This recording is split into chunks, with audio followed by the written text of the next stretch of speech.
has to be stopped. Stephanie White has to be stopped at all costs. So it's 49 seconds left in this game. And before Caitlin Clark got back in, because she definitely took Caitlin Clark out the game, bro. She definitely took Caitlin Clark out the game. So shout out to hashtag fire Stephanie White. So Stephanie White totally trying to stop Caitlin Clark triple double tonight, bro. Now, why did they say this? Why did they say this? Stephanie Clark is so anti. Stephanie White's substitution decisions during the Indiana Fever's victory over the Seattle Storm have drawn sharp criticism from Caitlin Clark supporters, with many arguing the coaching choices were deliberately designed to prevent Clark from recording a triple-double. Clark delivered one of her strongest performances of the 2026 season, finishing with 21 points, 7 rebounds, and 10 assists, putting her 3 rebounds short of what would have been her first triple-double of the year, with over 7 minutes remaining in the fourth quarter. White removed Clark from the floor along with the other starters, a move that effectively ended any chance of reaching that milestone. This tolling all starters element has done little to quiet the backlash, with many observers viewing it as a Psalms deliberate cover for targeting Clark specifically.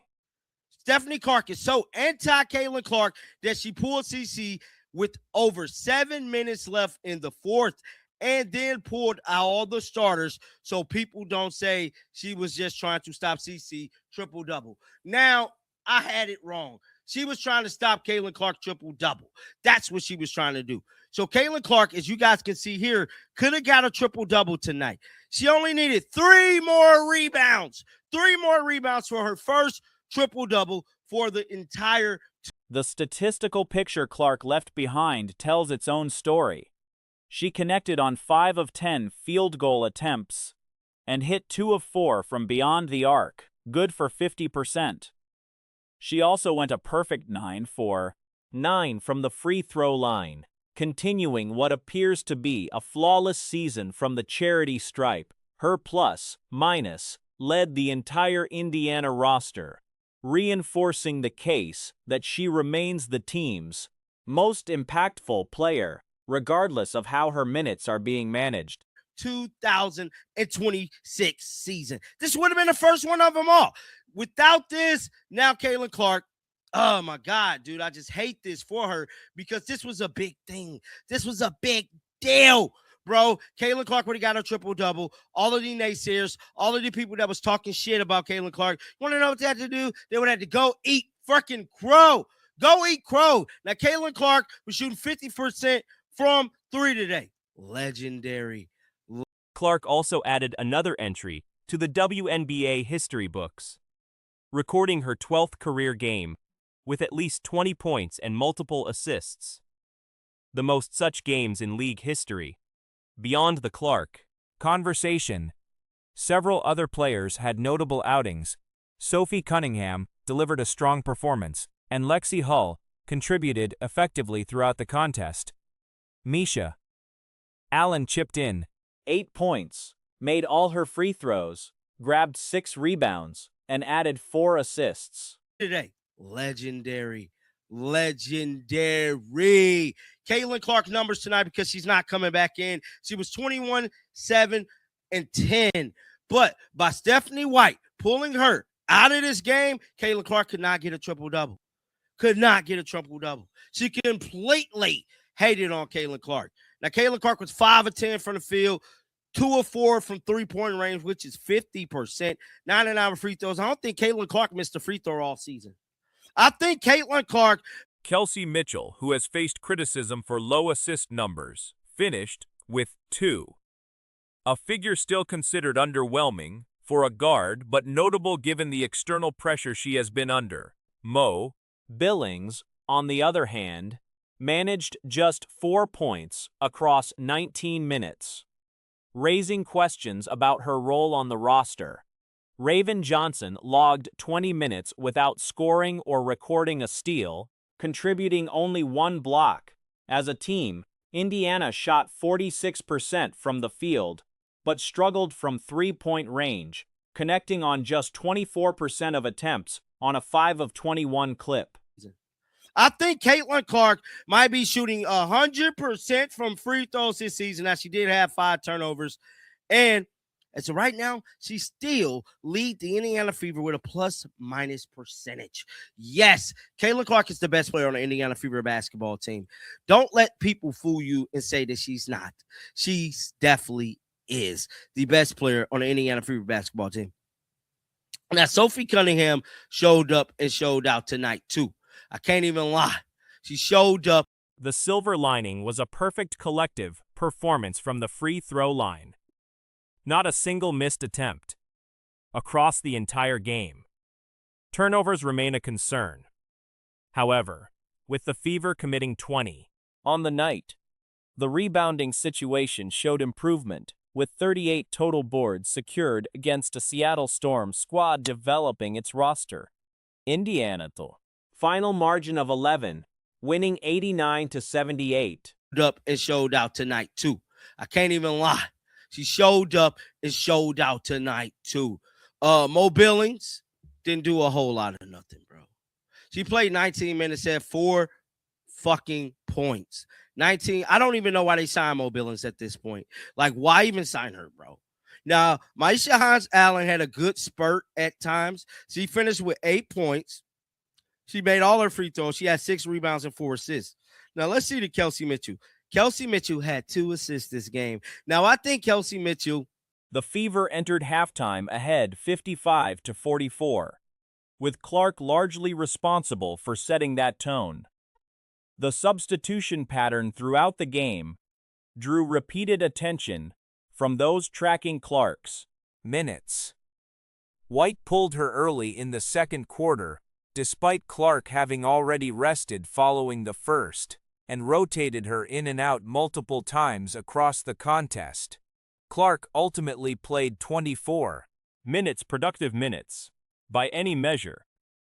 But the frequent removals, particularly the final one with a triple-double within reach, have added more fuel to the growing tension between the fan base and the coaching staff. Game. Now, I think Kelsey Mitchell heard people talking about her not passing the ball, and she might have made it like a thing for her to pass the ball this game.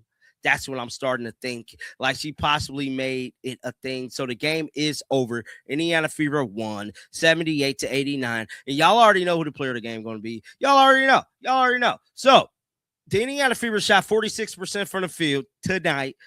They was 24% from 3, bro. And a lot of those threes was because Caitlin Clark, bro. What unfolded during Atlanta Dream's home matchup against the Las Vegas Aces may go down as one of the more painful individual performances in recent WNBA memory.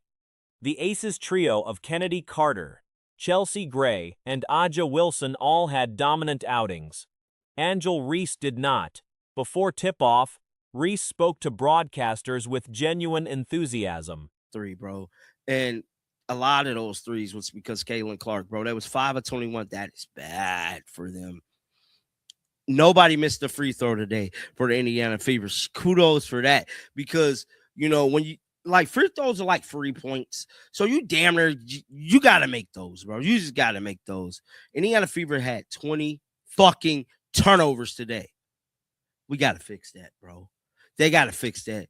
Now, the Indiana Fever fixed the rebound situation, but we also got to remember who they're playing. They played against the Seattle. She talked about the energy of the sellout State Farm Arena crowd, about the team establishing its identity early, and about going into the Aja Wilson matchup simply playing her own game. She acknowledged Wilson as the MVP caliber player she is, while also expressing confidence in her own abilities to compete in that matchup.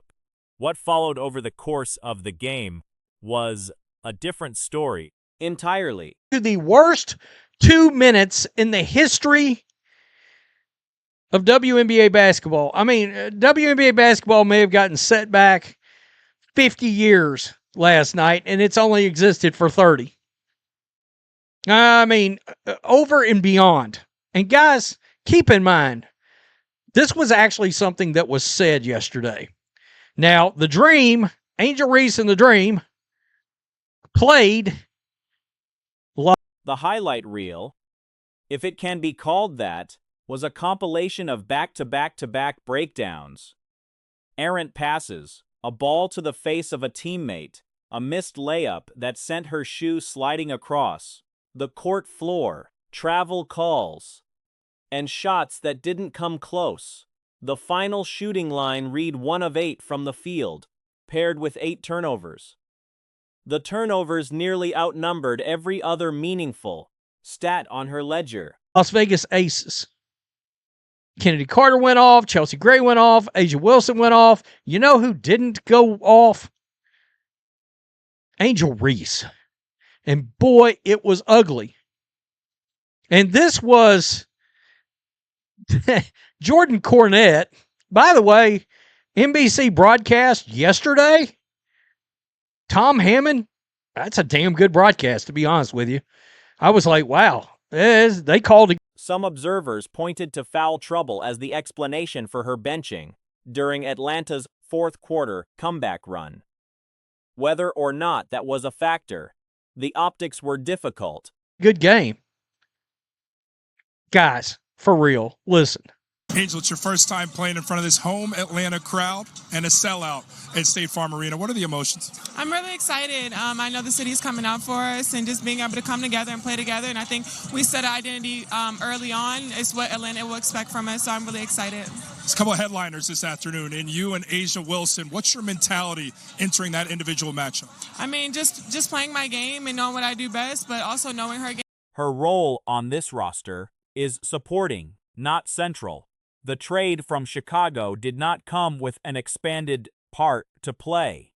Quite the opposite. There were also reports circulating around this time of Reese taking issue with online critics, apparently confronting accounts that had been tracking her missed shots and layups. I've watched her game a lot. She's obviously a great player. She's the MVP for a reason. But I know I'm also a good player too, and I can guard her well. To protect home court, what's it going to take? Okay. She said, I know she's a great player. I know I'm a great player too. Wow. A'ja Wilson, look, for all the things that A'ja says, she's the best player in the league right now. Plain and simple. And the reaction to that was largely negative. The general sentiment was straightforward. Energy spent responding to critics is energy, not spent improving on the court. And the on-court product at this particular moment left a lot of room for that improvement. By the end of the night, Reese was arguably the least effective player on the floor for either side. A tough reality for someone arriving with the level of attention and expectation that had been placed on her Atlanta debut. Has been for the last however many years, right? I don't like the things that come out of her mouth. I don't love her attitude. But she's a dominant force. No doubt about it. Angel Reese went 1 of 8 with 8 turnovers. 1 of 8 with 8 turnovers. You know, I mean, she literally got benched while her team was making a run. I did a reaction video. Angel Reese got benched in crunch time. Her team made a comeback. One of her stands in that video said she was in foul trouble. Okay, number one, that is her fault. Okay, that's her fault if she can't manage her fouls. So she got benched regardless. Number two, what also doesn't look good is her team made a whole ass comeback while she's riding the pine. I mean, yikes. So that brings us over to this because we knew somebody was going to put this together. This is possibly the worst 2 minutes of basketball you will ever see put together.